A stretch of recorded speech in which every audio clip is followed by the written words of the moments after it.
আসসালামু আলাইকুম। বীর চট্টলা টিভি থেকে আমন্ত্রণ জানাচ্ছি আমি তানিশা সুলতানা আফিফা। কুষ্টিয়ায় পদোন্নতিপ্রাপ্ত দুজন পুলিশ সদস্যকে র্যাঙ্ক ব্যাজ পরিয়ে দিলেন পুলিশ সুপার কুষ্টিয়া মহোদয়।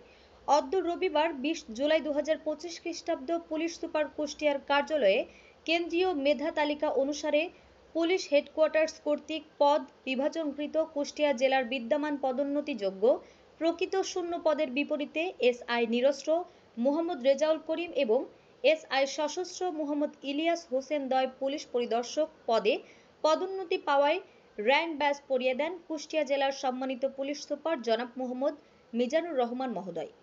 এ সময় আরও উপস্থিত ছিলেন জনাব শিকদার মোহাম্মদ হাসান ইমাম, অতিরিক্ত পুলিশ সুপার প্রশাসন ও অর্থ, এবং জনাব মোহাম্মদ জাহাঙ্গীর আলম, সহকারী police super Mirpur circle Kushtia.